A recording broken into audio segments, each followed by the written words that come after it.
Welcome back to our listeners and viewers of The Responsible Edge, the podcast where we explore the bold ideas, uncomfortable truths, and unexpected solutions shaping the future of ethical business. Today on the show, we're grounding our discussion in the article, Misinformation Threatens Innovation. Here are 3 things leaders can do to combat it, which exposes how mis and disinformation are choking public understanding and why organizations need more than press releases to counter the emotional fallout. And my guest today to unpack all of this, I'm absolutely thrilled to say, is Rafael Cossi, co-founder and chief strategy officer at Beehive News, the real-time news rating platform helping businesses, governments, and citizens alike navigate the chaos of our information ecosystem. Rafa, it's absolutely brilliant to have you on the show today. Thank you so much for giving up some of your time. Yeah, I'm very happy to be here. Thanks for inviting me, Charlie. It's a great project. And I'm going to take that intro and put it on my LinkedIn profile. It's much better than what I do. Well, I'm pleased that you've got some value from the show already, Rafa, but yeah, brilliant stuff.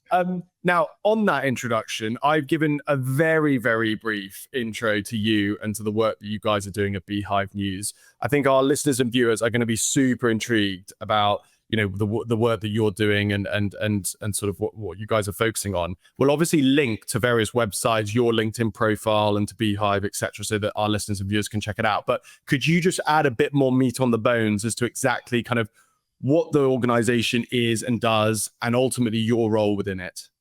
Yeah, absolutely. So as you said, I'm the head of strategy at Beehive News. And in a nutshell, what we are the only news rating platform in the world that assesses the news at the article level. So why is that important? What does that mean? Just to give some context. So when we think about misinformation, we usually think about fake news, which is just purely fabricated facts that, you can see on social media, WhatsApp, Facebook, and so on. But that's actually very easy to spot misinformation, right? With some basic media literacy, that I don't know, Trump doesn't eat babies for breakfast. But what we don't talk enough about is misinformation in traditional mainstream media. And that's very dangerous misinformation because usually it's based on true facts, on a limited selection of true facts or true angles that ultimately takes you to a conclusion that you wouldn't draw if you're being exposed to the whole objective, complete reality. And so what we've done is we studied the patterns of misinformation in the media, and we developed a technology that today is the only technology in the world that can assess news articles in real time on a scale. So we assess over 2,000 news articles every day by the top UK and international publications.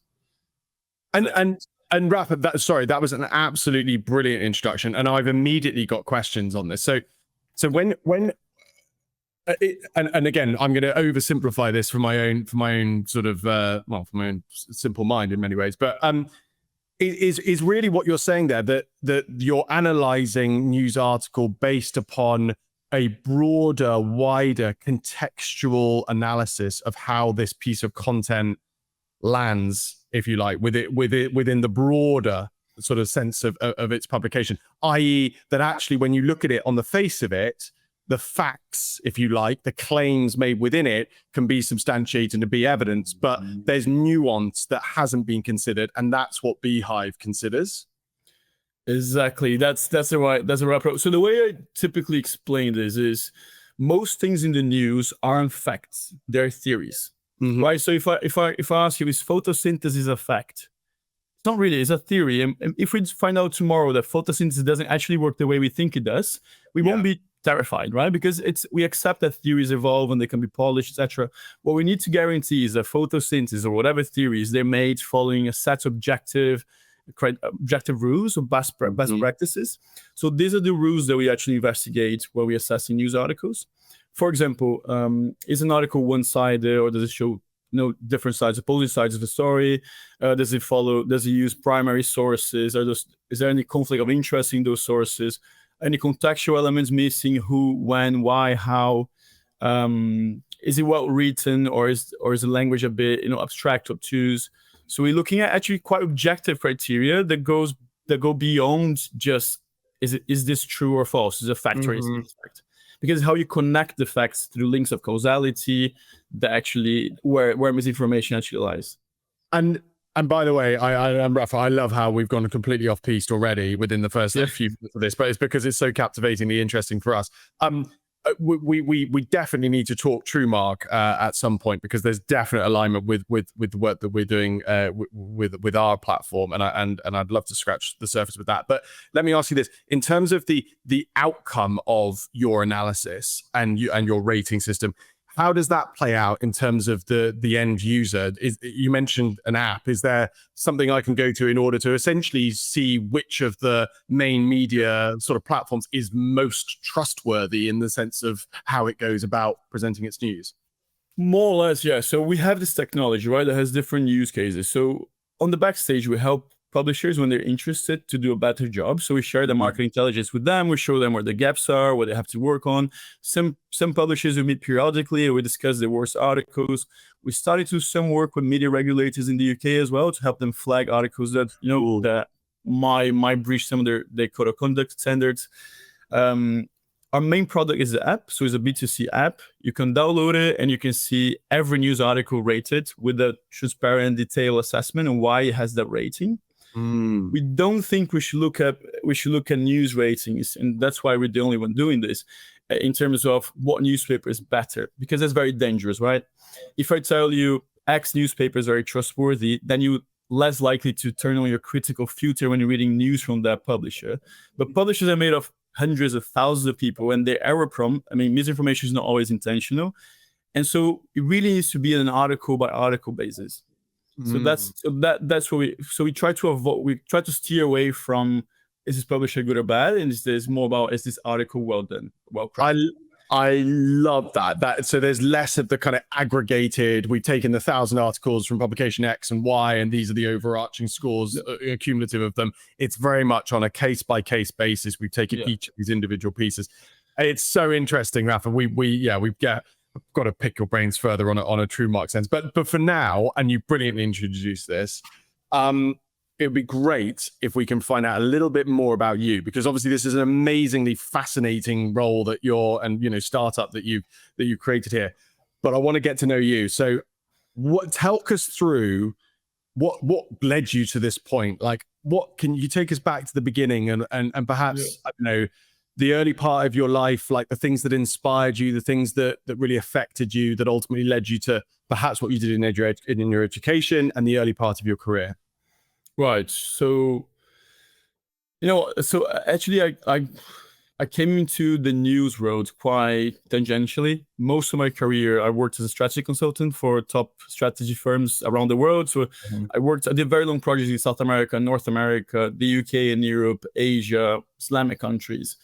And I think the way I got into this, because I'm a very avid news reader, and I started noticing that depending on where I went, the narratives changed wildly. And I also started noticing that a lot of the things I was reading weren't true, and I knew that firsthand, but they were actually using true facts. That's, so I think a very iconic example, which was a milestone for me on Beehive News, was during the pandemic. I had just come back from Brazil in May or June 2021, back to the UK. And I was reading the news how Brazil was, there was chaos. Brazil was at the brink of collapse. It was a disaster. One of the worst countries in the world one of the worst performance in the world for the pandemic. And I think a lot of articles were talking about how Brazil has surpassed the UK with 2,000 deaths. So Brazil had 42,000 deaths, the UK had 40,000 deaths, which is all true. But I had just come from there, and I knew things that were not that dramatic. But none of the articles were saying that Brazil has 210 million people and the UK has 65. So Brazil has 3 times more people than the UK. So in very similar numbers, Brazil was actually doing 3 times better. And then the newspapers using pictures of this really poor cemetery in the north of Brazil with these native Brazilians crying over, deceased bodies. But most of the people were living in the urban, modernized parts of the south. But it was really hard to prove to people that this was wrong, because they trust the newspaper, they trust the pictures they were saying. And so that, as a big nerd that I am, that was very intriguing for me. How does that happen? So what are the patterns of misinformation? And I started reading a lot of articles and tried to study the psychology of misinformation as well. And I think that's really when Beehive News was born. So yeah, it's fascinating. It's fascinating. I think we're all so affected by the degree of misinformation around the pandemic that I think we were all aware of it, but I think for you to have gone and acted upon it and created Beehive is an amazing sort of reaction, if you like, to that experience. Had you always, you mentioned that, you know, you were in strategic consultancy working around the world previously. Like when you think about, you know, the younger buck Rafa, was it always your intention to start your own business and in kind of news, or was this something that sort of presented itself after you had sort of accrued, you know, the experience that you had at the corporate level? Like, what was the intention of young Rafa? Oh, that's a hard one. I think, you know, my background. So my dad comes from a very small village in Brazil. He was the first person in his family to attend university, and he created a business from scratch. And he did it in a country that's extremely corrupt, and he did it with unparalleled integrity. And so I always looked. He always inspired me, and I always wanted to do something similar. So how he was transforming, you know, the community around him, and how he was leaving an impact in the world. And I always kind of wanted to have the same kind of impact, to sort of have a similar trajectory. I didn't know it would be with news yet. Rafa, sorry to interrupt you, but just for context, what was your dad's business? So he studied veterinary because he was from the farm and he loved animals, and he ended up funding animal health company, so a pharmaceutical company that grew quite a lot. So he also brings a lot of technology to Brazil. The company develops a lot of very innovative formulas, which is something quite extraordinary considering his background, the country where the company is. So yeah, just seeing his trajectory. Obviously, he's brilliant, and I can talk about him for hours. I'm a big fan, but I just wanted to kind of have the same sort of impact, even if I wasn't doing the same thing.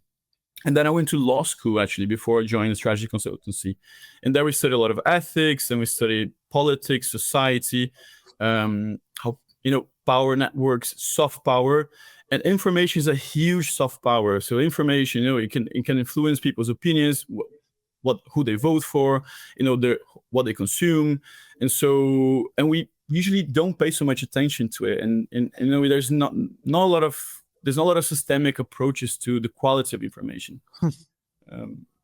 Here, you're going to get your first here of the show, Rafa. As regular listeners will attest to, I give out here's to guests that I think absolutely nail particular points, and I could not agree with you more. And obviously, we're working in similar spaces. Let me ask you this about, you brilliantly introduced Beehive. You've given us some real clarity around the inspiration, if you like, behind it in terms of your experience during the pandemic.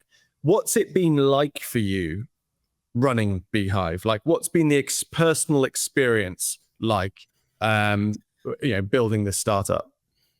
So, my God, there's so much to talk about for this one. I think one thing was very interesting for me to leave the advisory world, where I was just telling people what to do and actually having to do it myself. So it was a great learning. Actually doing stuff and realizing how difficult it is, and just sort of going after the small daily victories. It was also extremely rewarding for me to do something that I was actually cared about, so have more agency over change. But I think was also, as I said, I don't come from the news world, so it was my very first time sort of venturing into this. It's a bit of a crazy decision to leave consulting, live a very highly paid job to do something, you know, totally out of that had nothing to do with my previous background.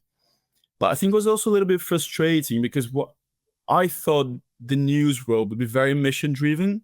And what I found out is, whilst a lot of publishers are very excited with what we do and getting that market intelligence, some publishers actually invited us to talk to them quite proactively, which was great.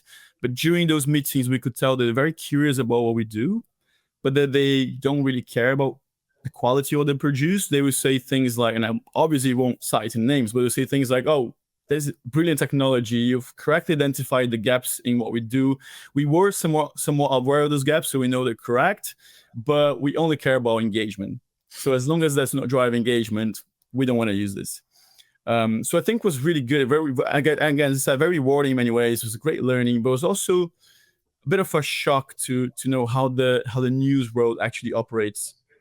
That's fascinating. I again, that aligns with conversations that we've had with customers and signatories, that yes, there's what you'd expect the intent to be in terms of the quality of communication, the quality of information being paramount.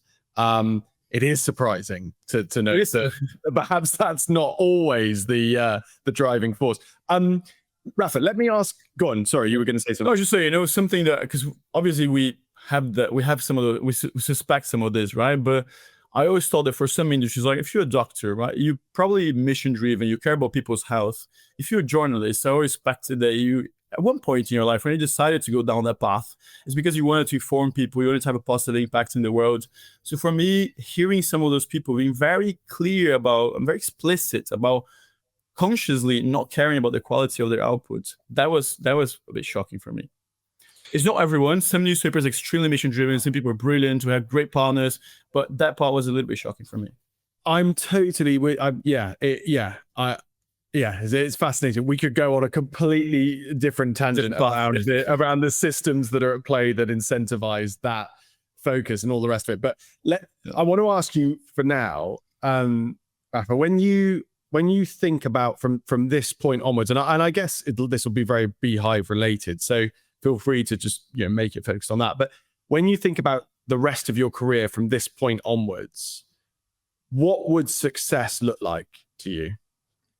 So Beehive is growing a lot. It's a very nascent company. It's just over a year old, but we really hope to get in the next years, continue the growth trajectory and get into a world where we can actually have a positive impact in the news. Mm-hmm. What does that mean? So basically, none of the articles that we assess on the app, they're hosted by us, which means that when you get a good rating and people click on it, we're really good at exposing people to what matters to them. So about 12% of all articles seen in the platform get read. Mm-hmm. So we're really good at putting articles that matter to people. And obviously, they're 35% more likely to click on well-rated articles, which means that when we have a big enough base of readers reading the news through our platform, publishers will actually monetize from the quality of what they produce, which means that they will have to care about quality because there'll be a financial incentive for them to do so. And so that is what success looks like for us. And we really hope to get to that world.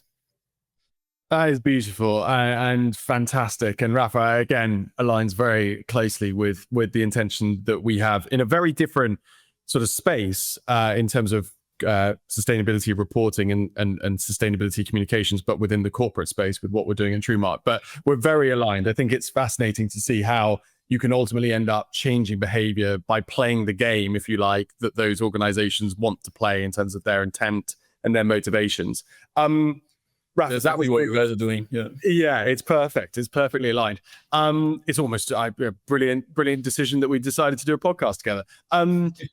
Let's move forward now. I think anyone that's listening in, if they haven't already, has definitely gone and checked out and hopefully downloaded the Beehive app, because I think it's certainly intriguing and the value proposition is very clear and compelling. But for now, Rafa, let's move forward. Would you mind possibly just providing an intro and summary to this week's article, and perhaps once you've summarized the piece, just picking out whatever you found to be particularly compelling that was in it? Right. So the article that we've discussed, Charlie, today is Misinformation Threatens Innovation. Here are 3 things leaders can do to combat it, by the Business Insider. Basically talks about a global survey commissioned by Philip Morris International that reviews that 8 in 10 people see misinformation as a major barrier to the adoption of innovations. Mm-hmm. And that's across different industries, different sectors.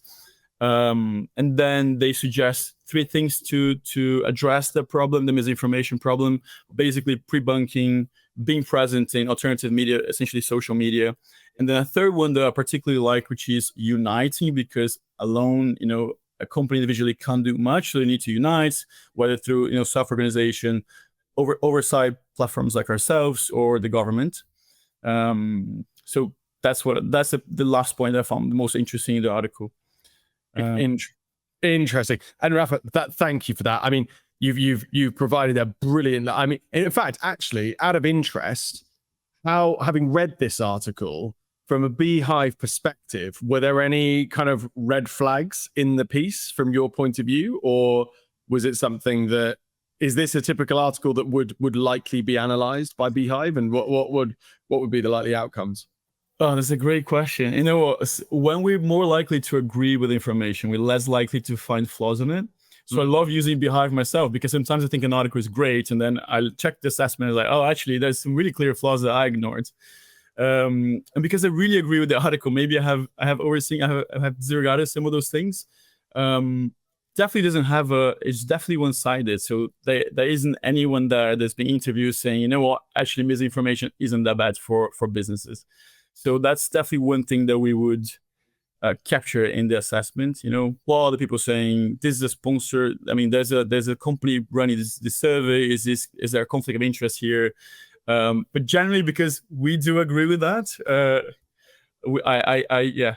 I didn't find so many flaws. Well, which is fascinating in of itself. But let me ask you this. In terms of the article, just before we get on to the kind of proposed solutions, those three elements and the one in particular that I think you picked out that was particularly compelling. When you think about misinformation within the context of Beehive's operation and you know the media reading public, if you like, engaging with misinformation, like, give us your take on what the kind of fundamental like issues are with misinformation on that kind of, in that kind of media realm. Like, what are the big issues at play? I mean, from a business perspective specifically. So the article. I'm talking less. I want to draw slightly away from the article in terms of like thinking about corporate misinformation, and in particular think about misinformation within the media. Like, what impact does that have on, you know, us as a media engaged public? Like, if we're engaging with misinformation, like what happens as a result from a societal perspective or from a, you know, an economic point of view? Well, it impacts everything really, right? Because information is ultimately misinformation is ultimately driving who you vote for, what you buy, what you don't buy. So it has an effect on prices. It has an effect on the policies and the ideologies that you defend. So is it more redistributive? Is it more nationalist, isolation? Why can't I say some words today? Is it more like nationalist, like Brexit, or more, you know, universal, so pro-Europe? So it really affects everything from the price of the coffee or the pint that you buy, the mortgage on your house, all the way to the directions that your country will ultimately take politically, ideologically. And what we see today is a lot of polarization.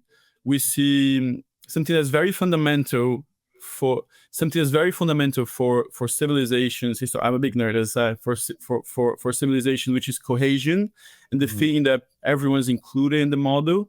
That has been lost a little bit. That is being lost, which is really dangerous, because what happens is people who end up feeling marginalized from society, from the economic model, from the social model, they start wanting to overthrow the model, to question the model, to overthrow it. We have now a lot of young people in the UK that don't believe in democracy anymore. And so historically, and that has been in communism, capitalism, dictatorships, democracies, monarchies, empires. Historically, what happens then, the elite gets overthrown over time, over hundreds of years. There's disruption, there's a new order, a new power, a new economic model, and then stability again, the growth again. So we're starting to really see the early signs of that. So apart from very short-term things like the price of your coffee, information now is at a critical moment to define how sustainable the world that we've essentially created since the Renaissance, the liberal world, you know, the liberal intellectual world that we've created. Our output is very intellectually driven, right? It's technology, science. Wealth today is really connected to knowledge. So whether the world that we've created, which is a world that I personally enjoy living in, the free world I personally enjoy living in, how sustainable the world will be.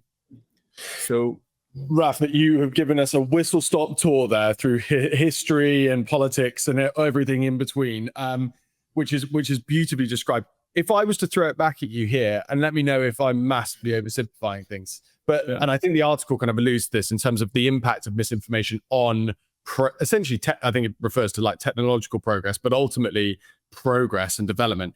Is it as simple as to say, well, look, if we can't come to a consensus, an agreement upon what the situation in a particular area is. So let's just take, for example, the climate emergency or climate change, if you like. If we can't come to a consensus on that, then the speed with which we then make decisions around addressing those problems in our society, ultimately, that's what falters as a result of misinformation. We don't make decisions quickly enough because we don't have a consensus. Is that massively oversimplifying, or is in your mind one of the key problems associated with misinformation? No, I think you've touched into a really good point, but I would say it's not about consensus, because consensus is impossible. It doesn't exist, not even in the scientific world, within the same scientific community. Consensus is not realistic, and it's not good as well. Consensus is great. It's horrible for progress. You need people challenging you. You need challenges to evolve, right? But it's about the quality of the decisions that we take. Maybe more than the speed, the quality of those decisions. What we're losing today, again, the concept of truth is not binary, and that's why fact checkers are very criticized, because sometimes they need to take very arbitrary decisions on what's true or not. If you talk about vaccines, for example, do vaccines cause cancer? If I just say no, this is a lie, then I lose credibility. I lose part of people who we assume people that buy into misinformation are, stupid. They're not. We are so condescending sometimes when it comes to this. Maybe they have read a valid study that shows there is some possibility of cancer, but what is the correct process here to draw a conclusion, to form an opinion, right? What does the majority of literature say? Is this study valid? How many people were in the study? Who was it done by? Was it peer review? Was it challenged? And so what I think we're losing is the very basics of what constitutes high quality information. Because if we follow that process, even if we don't get to the same conclusions in the end, there'll be higher quality conclusions. We wouldn't be discussing whether climate change is real or not. We'll be discussing how long will it take, what the best solutions are. We were having a much higher, more sophisticated debate around solutions than we are today, because people had lost the belief in the institution, on how information is crafted, and then they build really poor quality opinions. Rafa, can I then throw this back at you then and say, because you're absolutely right to pick me up on the notion of consensus around a particular topic, if you like, but is Beehive, and is there not a need for us to produce a consensus? And as I mentioned, Beehive is intending to essentially achieve this around what is considered quality information, because that's the basis for us then to make the informed collective decisions quickly that we need in order to see the progress that we want to see in the world. Is that a fair? It's fair, but I think as we're literally the only people in the world doing this today. Let's say a different platform comes and they also use a series of objective criteria, maybe they give a little bit little different weights, different things. So they think of information a bit differently, but they still follow an objective logic that's being discussed and challenged. Yeah. Again, they might come to slightly different conclusions than we do, but they will ultimately have very similar effect. We might disagree a little bit, but if we all follow the same objective logic, both opinions, both positions or viewpoints or standpoints will be more sophisticated, right? So it's not about entirely agreeing with that, and that's why we make our assessments very transparent, so you can read through the assessments and you can draw your own conclusions. You can disagree with us. We don't want to tell you what's good or bad. We want to say, listen, these are the flaws that we see. This is the strengths that we see. You draw your own conclusion.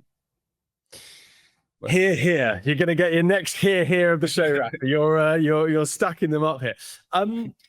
Slightly switching focus now back to, I guess, the nature and the focus of the article itself.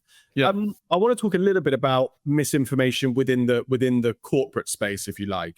When you look at the business world, the corporate world, and you think about the role of misinformation, like how, and you've obviously dealing with publishers and dealing with those types of entities, but how is it viewed from a threat perspective? Is it really, do you think, viewed as much of a threat as it really is, or do you think businesses are beginning to wake up to, we need to find ways of being able to cut through the concern, if you like, around the information that we share? Like, where are we at, if you like, in terms of corporate misinformation?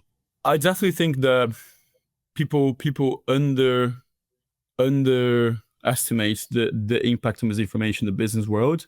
I think something I really realized working as an advisor, strategy advisor, and I realized that misinformation goes beyond the very famous things like 5G, controls our brain or something.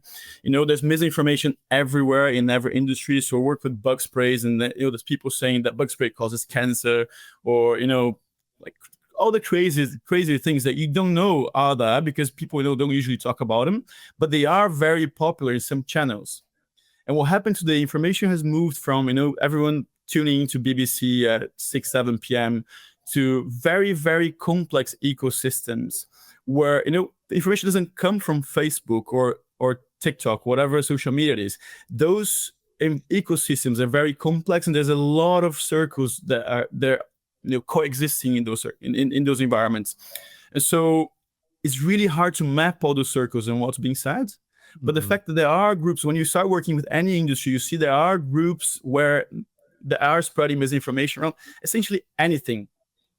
And the reason why business are not always aware of that is because people are not aware of the impact of misinformation. So I worked a lot with behavior economics. So there's a lot of psychology, the psychology behind what you believe. And there's something called the anchoring effect, which is, if I tell you, Charlie, this company produces, they use babies in Pakistan to produce their products. And you might know this is entirely false because they're not produced in Pakistan. You know that. And so if I ask you, Charlie, has that had an impact on you? You said no. And if you thought the company was good, you're still going to think it's good. But if you were to rate it and you're going to rate it a 10, now you might rate it an 8. So that the false information has an emotional impact on you, even when you don't believe it. And even when you know it's false from your personal experience, called knowledge neglect. It's being studied. It's really hard to prove that in the wild. You can do that, controlled environments.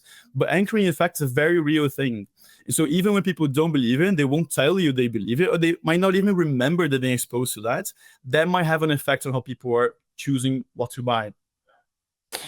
God, it's also horribly messy, isn't it? We're also very human and affected by things in ways that we can't necessarily pinpoint the sort of objective rationale behind, which makes this whole conversation and an issue just so brutally complex and difficult to address. We've obviously, I think, I can't remember the stat, but there was something that said, from the beginning of humankind up until I think it was like 2005 or whatever, we produced a certain amount of content. And then it was something like within like a matter of a few years, with the explosion of self-publication and obviously digital means of publication, we created more content and more written word than we had in those previous thousands of years of human history. I probably have butchered that, but it was something in that ballpark. Yeah. You probably tell me otherwise. What role in your mind has self-publication played, and what role do you think, or what things would you like to see happen moving forward in order to improve the quality of information beyond the role that something like Beehive will have on the information that we're consuming? Right. So I think it does touch a little bit into what Beehive does, because that is sort of the grounding idea behind what we do. Mm-hmm. But I think you've touched into something really interesting, and that has happened before to different degree. So before the printing press, I'll give you an example. Again, I'm a huge nerd, and I did love it. Take us back. Before the printing press, almost all production of literature was controlled by the church. Mm-hmm. That wasn't necessarily a good thing. Right. But the printing press allowed more people to be able to write books, and that came with really good things. So you could challenge some of the knowledge or the false knowledge spread by the church, but you could also spread more misinformation. So the witch hunt, for example, actually didn't originate in the church. It was some really crazy person somewhere in Central Europe that wrote a book about witches, and they got and because misinformation spread so quickly, and people, if you trigger people's fears and anger, then it spreads even faster. That was really something that quickly took over Europe and then was ultimately absorbed by the church. But what I'm trying to say is the printing press is great. It was great to give voices to more people, but it also comes at a cost. And what we did is we created over time, over hundreds of years, a system to decide, we have publishers, they have a reputation, and they review things, and they have a reviewing process, and they have editing, and we create a process through which we know today what books to trust or not to trust. largely, roughly. We might be unfair some decisions, but roughly it works. And so what we need to do now is also bring that to the online world. It's great that people have voices. People only villainize social media, but actually, in the US, I think over 100 years ago, someone said on the radio the country was being invaded by aliens and everyone freaked out. I think it was CBS. Today I could just take a picture and say, guys, this isn't true. And I can do that with anything. I mean, my phone is really a portal to my objective reality. And so it's great that we can question the media, we can question institutions, etc. But how to do that responsibly? And other parts of the digital world have already figured that out. So what we defend and what the article doesn't mention, because it talks a lot about pre-bunking, is the aftermatch, the review process, right? So I won't book a hotel today before checking the rating on booking.com. I won't buy a product without checking, the rating on Amazon. And I won't, buy a tech gadget before checking, blog technical reviews, expert reviews on blogs. And so we need to start doing the same with information. It needs to be this idea that information needs to be reviewed, needs to go through an independent process before it gets consumed. And the reason I say I'm going to kind of blow my own trumpet here is because it is a grounding principle of Beehive that when you are exposed to information, you also exposed to the assessment. It comes afterwards. Pre-bunking is great, but how do you guarantee, as they say in the article, but how do you guarantee that the person you exposing to the pre-bunking is the person who's later going to be exposed to misinformation, right? At Beehive, you get those two things together. You're consuming together with the review. Here. You're going to get your third here of the show, Rafa. I think you've absolutely nailed it. And it's so interesting drawing that comparison, as you say, between what we had to do when the advent of the printing press afforded us this new opportunity to create content. And we had to find about ways in order to ensure the quality of the information that was being produced. And it took us hundreds of years. And we are literally at the very beginning, if you like, of this incredible innovation. And obviously, we haven't even touched on the role that generative AI is playing in terms of content creation. But we have these amazing tools at our fingertips. And we just need to think really carefully about how we go about ensuring the integrity of the information that's being produced through these tools. Rafa, I could keep asking you questions all day about this because, as I say, it sort of rings so true to the work that we're doing, and there's so much commonality and alignment. But let me conclude now by asking you the magic wand question. Rafa, if I was to hand you a magic wand and you could change one thing about the commercial world this instant, what would that one thing be? Oh God, that's a hard one. And I love asking the question. Whether I was a consultant, I used to ask it every time I was interviewing a client, but it's really hard one to answer.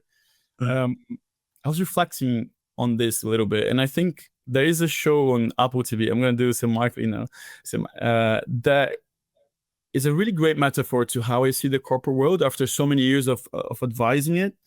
And it's a show called Severance. I'll explain you why. But in that show, the employees of an office, they get to the office elevator and they immediately forget their life outside of the office. So all they know is the office and what this really limited niche tasks they do on the screen of their computer. They don't really know what they actually work for. They don't know what the company does in the real world. And I think that's a perfect metaphor of how we've sort of lost, through hyper specialization, we lost the sense of the whole. And if I could change anything, and if I had a magic wand, it's magic, right? I would kind of try to recover the sense of the whole, the sort of more holistic understanding of the world, of what we do, of what our companies are doing. Just a very quick example, but I remember doing a project for a fast food chain, and the team that worked with chips would only think about the chips revenues, even though sometimes you had to sacrifice the chips a little bit to have a better revenue for the company. And so that was the first time I was like, wait a second, how have we lost touch with the sense of the whole, of a purpose, why are we here, what we're doing, what we're doing. Now, if you remember who we are, going back to the Responsible Edge and the work that you guys are doing, if you remember why, like, what is our mission throughout this experience of being alive, our family, our friends, the wider community, what we want to leave behind for the world, that will help us do our jobs better, will help us be better people, have better, make the world more sustainable. But it also translates into how we see misinformation. Is bringing it back to the topic, because today we have a very that niche mindset is also applied to how we read, we consume information. We often focus on little slices of the whole, and very emotional slices, personal stories, subjective stories that shape our opinion. So the choice of Beehive is kind of bring articles that are more systemic, more structural, that help us try to build a bigger understanding of the world. But because we so hyper specialized, we forgot how to do that. So that would be my magic wand. And I love, Rafa, that is a brilliant magic wand suggestion. And you're right, it is magic. So I would love to see that change. I think there's also a sort of an additional point to what you've described there, which I don't think you mentioned, but it's how we therefore end up relating to one another. That to me is the ultimate outcome of this. Like if we cannot find, it's a completely different show, but if we look at the world in terms of the way that we communicate and the way that we engage with each other, we've lost something. We've siloed ourselves. We've echo chambered ourselves, whatever you want to call it.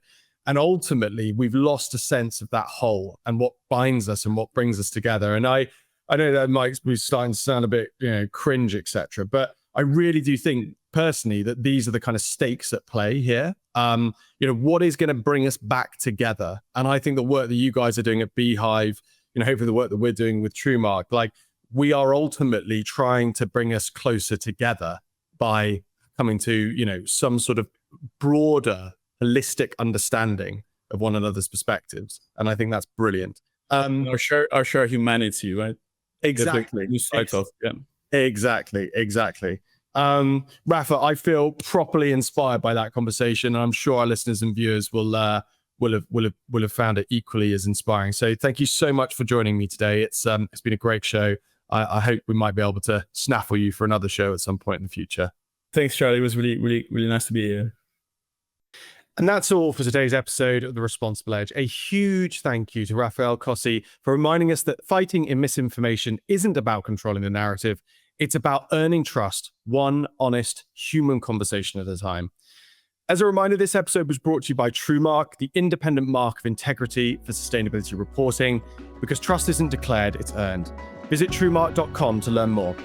I'm Charlie Martin. Thanks for listening. And don't forget to subscribe, share, and leave us a review. See you next time.